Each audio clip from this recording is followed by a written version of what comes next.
ምድራዊ ገሃነም በሁሉም ሃይማኖቶች አስተምሮ ገሃነም እሳት የሚባለው የሰው ልጅ በምድር ላይ የፈጸማቸውን የኃጢአት ሥራዎች በንስሐ ሳይሽር ሕይወቱ ካለፈ ነፍሱ ቅጣት የምትቀበልበት የስቅይት ቦታ እንደሆነ ግልጽ ነው።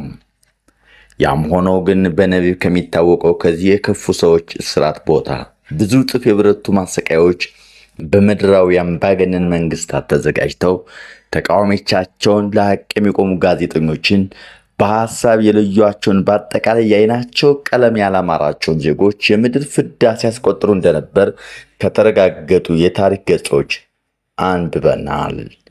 ምድራዊ ገሃነም ቆየት ካለ መጽሔት በጌታቸው ሽፈራው። በእኛዋ ኢትዮጵያም ቢሆን ከተፈራረቁ አምባገነን ስርዓት በበቂ የሰየምናቸውና የታዘብናቸው የስቃይ ጠባሳዎች መኖራቸው እርግጥ ነው። በተለይ በደርግ ዘመነ መንግስት የተፈጸሙት በስፋት የሚዲያ ሽፋን እንዲያገኙ ከመደረጉ በዘለለም አጥፊዎቹ በሕግ ተጠይቀው እንደየድርሻቸው እስከ ዕድሜ ልክ የሚደርስ ፍርድ ተላልፎባቸውና ቅጣታቸውን ጨርሰው መውጣታቸው የቅርብ ታሪካችን ነው። ከዚህ በተቃራኒው የደርግ ዘመንን የቀበሌ ሊቀመንበርና አብዮት ጠባቂ ሳይቀር ለፍርድ ያቀረበው ህወሓት መራሹ ኢህአዴግ ከደርግ እጅግ የከፋ ሰቆቃና በደል ከመፈጸም አልተጋር። ከዚህ አኳያም ቅስምን የሚሰብረውና ግፏንን ለሁለት ሞት የሚዳርገው ያን ሁሉ ስቅይት የፈጸመው ፓርቲም ሆነ ሹማምንቱ በሕግ ሊጠየቁ ቀርቶ ስለ ጉዳዩ በይፋ የሚናገር እንኳ አለመኖሩ ነው። ይህን ሁኔታ እንደ መልካም አጋጣሚ የቆጠረው የሰቆቃው መሐንዲስ ትነግም ወንጀሉን ገልብጦ ራሱን በተጎጂነት ለማቅረብ በመሞከር በሰለባዎቹ ቁስል ላይ እንጨት እስከ መስደድ ደፍሯል።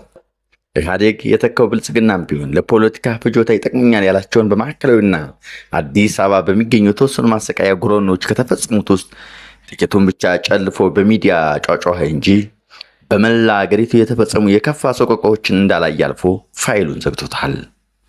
የሆነው ሆኖ በዚህ አውድ በዋነኝነት የወልቃይት ጠገዴ ነዋሪዎች ላይ የፈጸመውን ሰቆቃና ከሞት በኋላ ይገጥማል ተብሎ ከሚወራው ገሃነም የከፋ የነበሩትን ማጎሪያዎች ጨርፈን እንመለከታለን።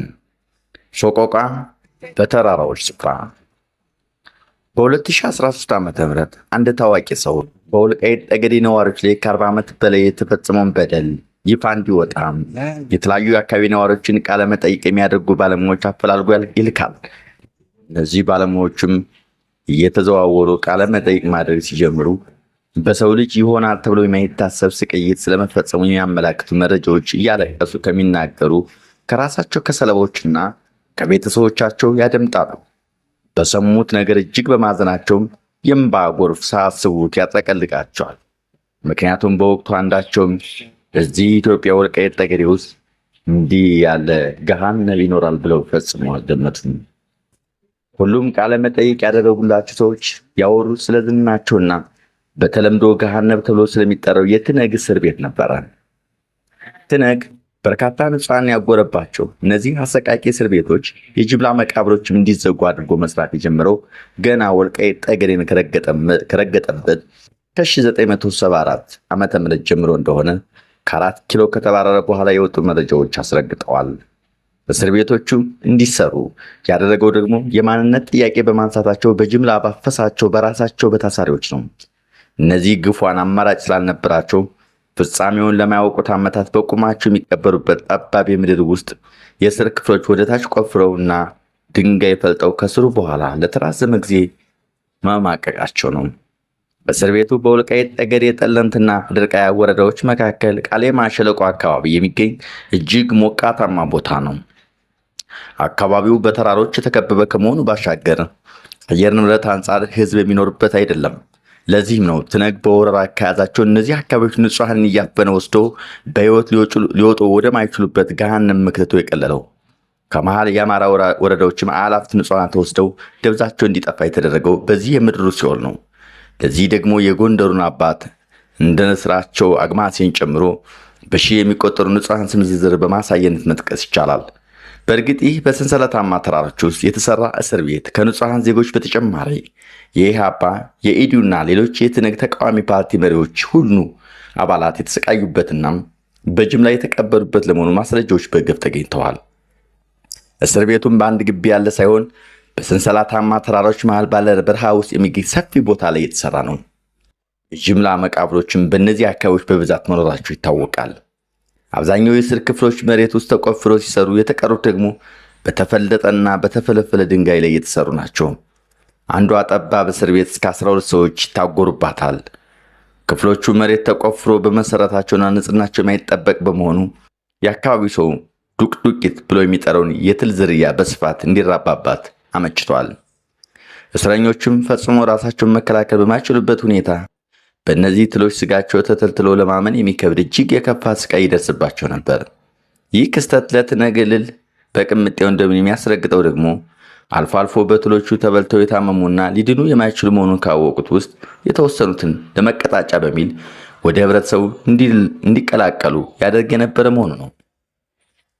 መቼም ዱቅዱቂትን ጨምሮ ሌሎች ተባዮች ሰውነታቸው የተለተሏቸው በህይወት መኖራቸው የሚጠራጠር በቁማቸው የተሉ ዘመዶቻቸውን ያገኙ ሰዎች በተጠቀሰው ቃለ መጠይቅ ላይ ስለዚህ ጉድ ሲናገሩ መስማት ህሊና ከሚችለው በላይ ነው። የሰው ልጅ ላይ ይፈጸማል ተብሎ የማይታሰበው ይህ ግብ ከተሰማ በኋላ የጎንደር ዩኒቨርሲቲ አንድ የጥናት ቡድን አዋቅሮና ወደ አካባቢው ልኮ በርካታ መረጃዎችን ሰብስቧል።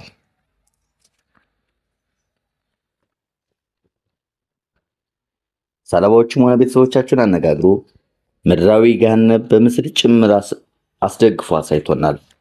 የዩኒቨርሲቲው ከ16 ወር በላይ ባደረገው ምርመራ የተጎጂ ቤተሰቦች ከእስር ቤት በተአምር ተርፈው በህይወት የወጡ ግለሰቦችን በወቅቱ ለትነጋድረው ሲያገለግሉ የነበሩ የዓይን እማኞችንና በተለያየ መንገድ ስለ ጉዳዩ የሚያውቁ ምስክሮችን አነጋግሮ በዚህ አቅጣጫ ቦታ የተፈጸመ ወንጀል የሚሆኑትን የጥናት ሰነድ አዘጋጅቷል።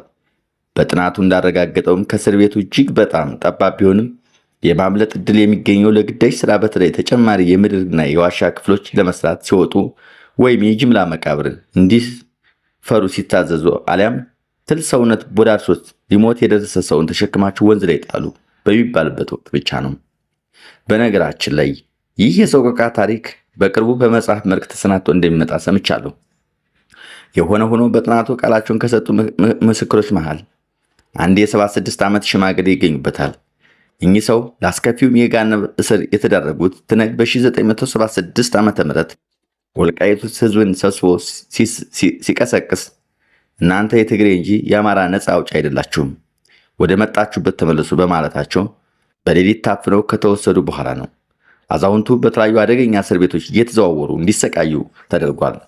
በትግራይ ክልል ማይቀንጣል፣ ሽሬ፣ ሐጼ በረሃ፣ ተከዜ ወንዝ ዳር፣ ደጀንና ምናምን የብርቱካን ምድረ ገበታ፣ አዲስ አበባና ከላይ የተጠቀሱት ገሃነም በተለያየ ጊዜ ታስረዋል።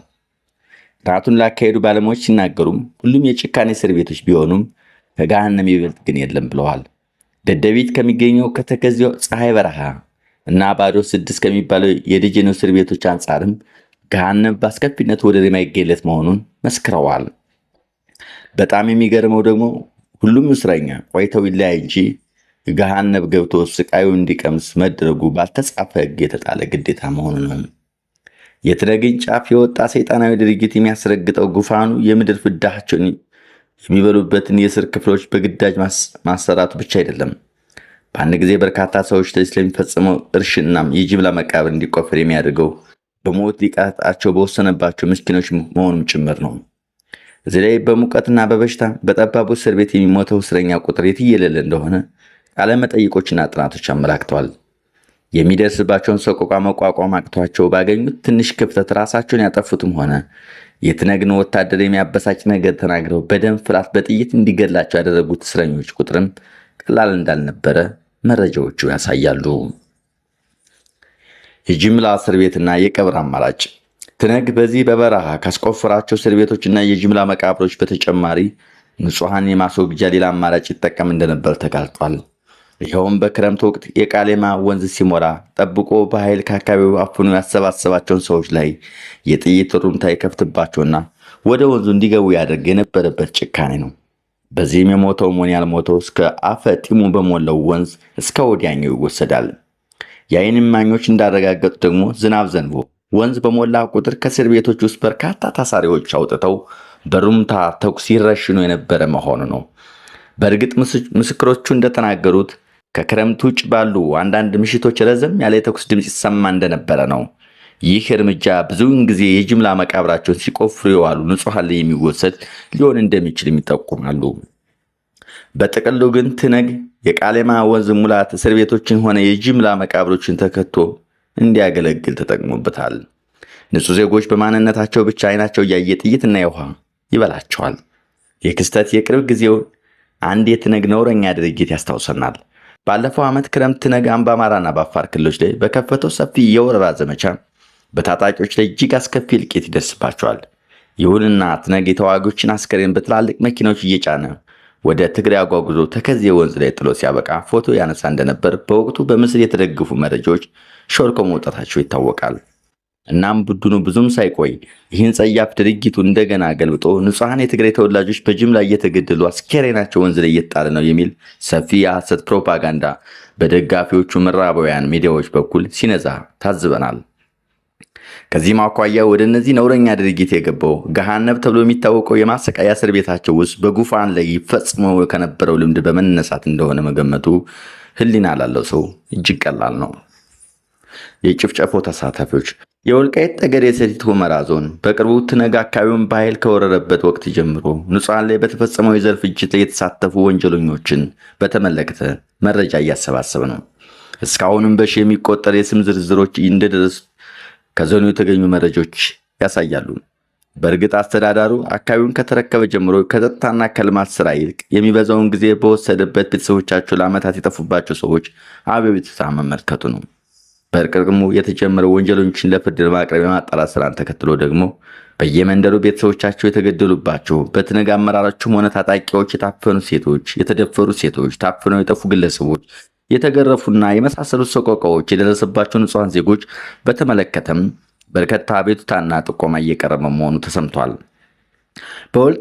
በወልቃይት ጠገዴና ጠለምት አካባቢዎች በተፈጸመው የዘር ፍጅት በርካታ ቤተሰቦች በጅምላ ማለቃቸውን የሚመሰክሩ መረጃዎች እየተሰሙ ነው።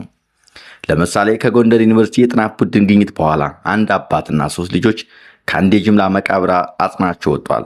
ሙሉ ቤተሰቡን ያጣ ተበዳይም በተሰበረ ድምፁ እንደ ሀገር ነው ያጣው ሲል አድምጠናል። በርካታ ሰዎች የቤተሰባችን አባላት ሳይቀሩ 4 አስርት ማሳለፋቸውን እየተገኙ ካሉ መረጃዎች መረዳት አያዳግትም። በዚህ የዘር ጭፍጨፋ በስም የሚታወቁ የትነግ አመራሮች በተለያዩ ጊዜና በቦታው ተገኝተውና በራዲዮ ትዕዛዝ በመስጠት የተሳተፉ መሆናቸውን ጥናቱ አረጋግጧል። በወልቃይት ጠገዴ ተሰማርቶ የነበረው የጸጥታና የፖለቲከኛ ሹማምንትም ዋና ተግባሩ ንጹሐንን ማሰር፣ ማስደብደብና ማፈናቀል እንደነበረ በርካታ መረጃዎች ይጠቅሳሉ። ለ40 ዓመት ቤተሰባቸውን በጅምላ ያጡ ልጆቻቸውን ወይም ባሎቻቸውን የተገደሉባቸው ወገኖች ከምስጥና ከአፈር የተራገፉ አጽሞችን ሰብስበው ለቅሶ በተቀመጡበት ወቅት የአማራና ጽም የትግራይን አስመስሎ የሰራው ፕሮፓጋንዳ ድርጅቱ መቼም ቢሆን ሰይጣናዊ ጭካኔው ሊለቀው እንደማይችል ማሳያ ተደርጎ ሊወሰድ ይችላል። የትነግ ወንጀል መምሪያና ለማድረግም ሆነ የሐሰት ፕሮፓጋንዳውን ለማክሸፍ የኢትዮጵያም ሆነ የሰብአዊ ጉዳይ ያገባናል የሚሉ ወገኖች ገሃነብ ተብሎ የሚጠራውን የጭካኔ አካባቢ አጀንዳ ከማድረግ አልፈው ወንጀለኞችን በዓለም ፍርድ ቤት ለማቅረብ በበቂ መስራት ይጠበቅባቸዋል። በአካባቢው ታስረው በታምር ያመለጡ የዓይን እማኝ ግለሰቦች የሰው ልጅ ይሰቃይበታል ተብሎ የተነገረለትን ማዕከላዊና ሌሎች እስር ቤቶችን ከወልቃይት ጠገዴ ገሃነብ አንጻር እንደ ምቹ መኖሪያ ሲቆጥሩት መስማት ምን ያህል የጭካኔ ቦታ እንደነበር ለመረዳት ያስችላል።